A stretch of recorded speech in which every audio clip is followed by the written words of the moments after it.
Because you can afford it, my father declared, increasing my rent by 40%. I've moved out, I left a note. 2 months later, they faced foreclosure.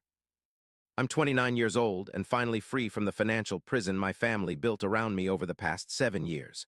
For most of my 20s, I was trapped in a cycle of exploitation masked as family responsibility, all while watching my older brother Eric live completely free of any obligations.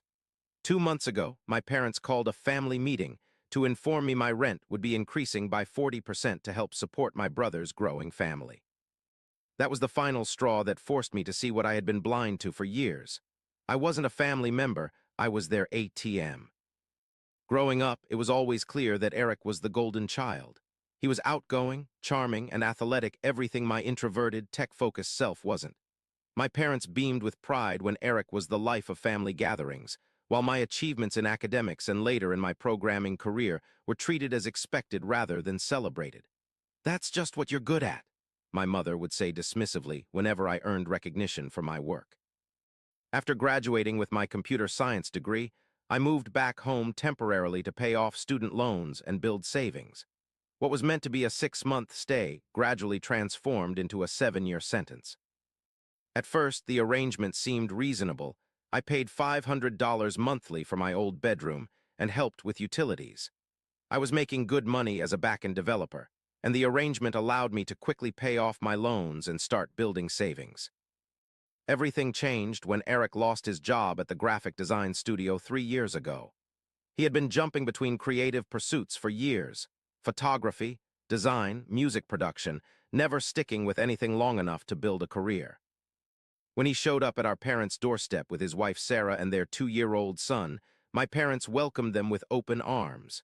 No mention of rent, no discussion of a timeline for moving out, and most importantly, no consultation with me, despite the fact that I was paying to live there. Within weeks, Eric and his family had taken over the house. Their toddler's toys cluttered every room. Sarah's beauty products claimed the entire bathroom counter. Their laundry monopolized the washing machine. And the noise, constant, intrusive noise that made working from home nearly impossible. I started spending money on coffee shops just to find quiet spaces to focus during work hours. 6 months into this arrangement, my mother casually mentioned that my rent would be increasing to $650 to cover the additional utilities. I didn't fight it, though I noticed that Eric still contributed nothing. A year later, it happened again, $800 monthly, with the explanation that expenses keep rising. Meanwhile, Eric and Sarah had another child, further expanding their footprint in the house while shrinking mine. The exploitation extended beyond just rent. My parents began borrowing my things without asking. My premium streaming account suddenly had multiple profiles. My game console migrated to the living room for Eric's use, and my high-end kitchen equipment, purchased with my own money, became communal property. When Eric's car broke down, my father strongly suggested that I should drive him to job interviews. These eventually became regular rides to meet friends, go shopping, or take his kids to activities. My privacy became non-existent. Eric's children barged into my room without knocking, often breaking or misplacing my belongings. When I installed a lock, my mother accused me of being unwelcoming to family. My expensive noise-canceling headphones disappeared for weeks, only to be found damaged under Eric's bed. No apologies were offered, and my parents brushed off my concerns with "kids will be kids." The family vacation to Lake Tahoe last summer perfectly illustrated the disparity in how we were treated. I paid $1,200 for my share of the rental house and food, while Eric's entire family went for free. When I quietly questioned this to my mother, she looked shocked and said, "Your brother has children to support. Family helps family." Apparently, family meant me supporting them, not the other way around.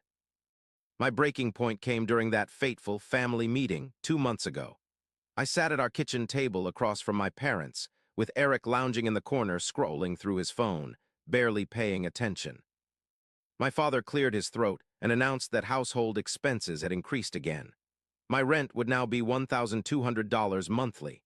Additionally, they needed me to contribute to a family emergency fund that would help cover Eric's car payment and some childcare costs. When I asked how much Eric would be contributing, my mother's face hardened. "Your brother is focusing on his family right now. He's trying to get his career back on track, and those children need stability. Don't be selfish, Mark." I looked at Eric, who hadn't even bothered to look up from his phone. At 32, he had never held a job for more than a year, yet lived as if he was entitled to be supported. I asked the question that had been building for years. Why am I the only one expected to sacrifice? My father's response cut deep. Because you can afford it, and that's what family does. We raised you, put you through college, and now it's time for you to give back. The conversation devolved from there. My mother cried about my ungrateful attitude. My father mentioned all the sacrifices they had made for me. Eric finally looked up long enough to comment that I had it easy with my cushy tech job while he was struggling with real-world problems. I sat silently, a cold realization washing over me. Nothing would change. I would always be the family piggy bank, expected to fund everyone else's lifestyle while putting my own life on hold. That night, I made a decision. I wouldn't argue anymore. I wouldn't plead my case. I would simply leave. Over the next 2 weeks, I carefully planned my exit. I searched apartment listings during lunch breaks and after work, finding a one-bedroom unit in a secure building about 20 miles away, far enough to discourage casual drop-ins. I opened a new bank account at a different bank to funnel my next few paychecks, ensuring my parents wouldn't see any changes in my existing accounts, which they occasionally checked under the guise of financial advice. I methodically began moving my most valuable possessions to a small storage unit, my computer equipment, important documents, irreplaceable items from my childhood. I did this gradually, taking a backpack each morning as if heading to a coffee shop to work. I set up mail forwarding and updated my address with important accounts using my phone during lunch breaks. I researched tenant laws, confirming that since I had no formal lease, I was not legally obligated to give notice. The calculated part of my exit came in deciding what to take and what to leave behind. Over the years, I had purchased numerous items that had become family property: the large smart TV in the living room, the expensive coffee machine, the backyard grill, and high-end router system. My name was also on the family cell phone plan, which covered everyone's phones. I had my name removed from the title of the old car my parents had given me years ago but still occasionally took for themselves. I chose a weekend when my family would be attending my cousin's wedding 3 hours away. I had begged off, citing an important work deadline, a rare excuse my parents accepted without much pushback, likely because Eric's entire family would need hotel rooms paid for. The morning they left, I executed my plan. A moving company arrived at 9 a.m., and I directed them to take only the specifically labeled items, my bedroom furniture, my remaining electronics, and the boxes I had prepared. I also removed the items that were explicitly mine from common areas. The living room TV went blank, the Wi-Fi went down as I packed up my router, and the kitchen lost several appliances that I had purchased. I left behind anything that had been a gift or that I couldn't clearly prove was mine. The last thing I did was leave an envelope on the kitchen table with my keys and a brief note. I've moved out. The items I've taken are mine, purchased with my money. I've removed myself from the family cell phone plan. Do not contact me for financial assistance again. I had already blocked their numbers on my new phone. I was settled into my new apartment by evening, surrounded by boxes but feeling lighter than I had in years. The crushing weight of unjust expectation had lifted, replaced by a strange mix of guilt, anxiety, and a growing sense of liberation. The aftermath was exactly as dramatic as I had expected. When my family returned Sunday night, my phone blew up with messages to my email and social media since they couldn't call me directly. My mother's messages oscillated between rage and tearful pleas, calling me cruel for abandoning them. My father's messages were shorter, more threatening. I had destroyed the family and would regret my childish tantrum. Eric's messages were the most revealing. Rather than expressing hurt over my departure, he was panicked about the practical implications. Who's going to pay the internet bill? And we need the TV back for the kids. Not once did he ask if I was okay or acknowledge why I might have left. I maintained my silence, though I did send a single email to my parents clarifying that any items I took were legally mine, purchased with my own money, and that I had documentation to prove it. I also made it clear that I would seek a restraining order if they continued to harass me. Then I focused on setting up my new life. 3 days later, my mother showed up at my workplace. I had anticipated this and already informed security and my manager about the potential situation. She was politely but firmly prevented from entering the building. Through the glass doors, I could see her red face as she shouted, creating a scene until security threatened to call police. That evening, I received an email from my father calling me heartless for embarrassing my mother. Again, I didn't respond. Week 1 passed in a blur of anxiety and adjustment.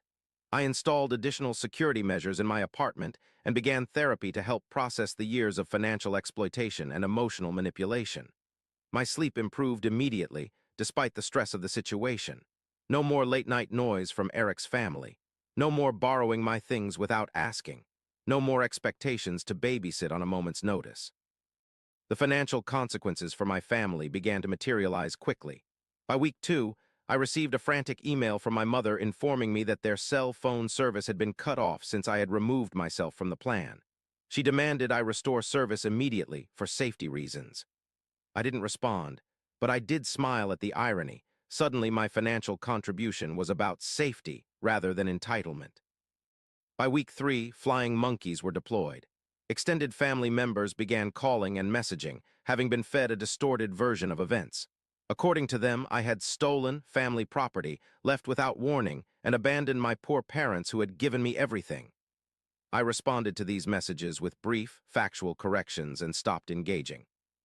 The first major crack in their financial facade appeared at the 1-month mark. My Aunt Linda, the only family member who had reached out with genuine concern for my well-being, called to tell me that my parents were frantically trying to borrow money to make their mortgage payment. For years, they had told the extended family that they were financially secure. Now the truth was emerging. They had been using my rent money to pay the mortgage while allowing Eric to live there for free. 2 months into my freedom, I received an unexpected email from Sarah, Eric's wife. Unlike the accusatory messages from my parents, hers had a different tone. She explained that without my financial support, my parents had informed them they needed to start paying rent or move out. Eric was furious, claiming that he had nowhere to go and that I had ruined everything. The part that surprised me was her admission that she had always felt uncomfortable with the arrangement and had tried to convince Eric they should pay something, but he had insisted it was his right as family to live there for free. By month 3, the situation had deteriorated further. My Aunt Linda reported that my parents were now 3 months behind on their mortgage and facing possible foreclosure. Eric had found a job at a local print shop, far below his self-perceived worth, and moved his family to a small apartment. My parents had begun selling possessions to stay afloat, including some items I knew had sentimental value to them. The most satisfying development came 4 months after my departure. My cousin Tyler reached out to tell me that at a recent family gathering, the truth had fully emerged. My parents, desperate for financial help, had revealed the extent to which they had relied on me, not just for housing but for countless expenses over the years. Eric's freeloading had been exposed, and many family members who had initially criticized me were now apologizing, shocked by the reality of the situation. Eric, true to form, accepted no responsibility. According to Tyler, he was telling anyone who would listen that I had abandoned the family out of selfishness and that his children were suffering because of my actions. Few were sympathetic, especially after learning that I had been paying more than 3 times what a room should cost while he contributed nothing. By month 5, I received a formal letter from my parents. The tone had changed completely, no more demands or accusations. Instead, there was a carefully worded apology acknowledging that they had perhaps been unfair in their expectations of me. Reading between the lines, I understood what had happened. They had sought financial help from other family members and been refused, likely told that they needed to make amends with me first. The letter ended with a request to talk about the situation and find a way to restore our family bonds. There was no explicit mention of money, but the implication was clear. I didn't respond immediately, taking time to discuss it with my therapist and consider what boundaries I wanted to maintain. Today marks 6 months since I left. My apartment feels like home now, decorated to my taste with no one else's needs to consider. My savings have grown substantially without the drain of supporting 3 additional adults and 2 children. I've received a promotion at work, partly due to increased productivity now that I have a quiet, supportive environment. I've even started dating someone who respects my boundaries and independence. Yesterday, I finally responded to my parents' letter. I kept it brief and clear. I would be open to rebuilding our relationship slowly, starting with occasional phone calls, but with strict conditions. Any discussion of financial support was off the table permanently. Any attempt to guilt or manipulate me would result in immediate termination of contact. And most importantly, I would never again live under their roof or be responsible for supporting Eric. My mother called this morning, accepting my terms with a subdued voice I had never heard before. We spoke for 15 minutes, an awkward, stilted conversation that barely scratched the surface of the damaged relationship. At one point, she started to mention that Eric was struggling financially, but caught herself mid-sentence.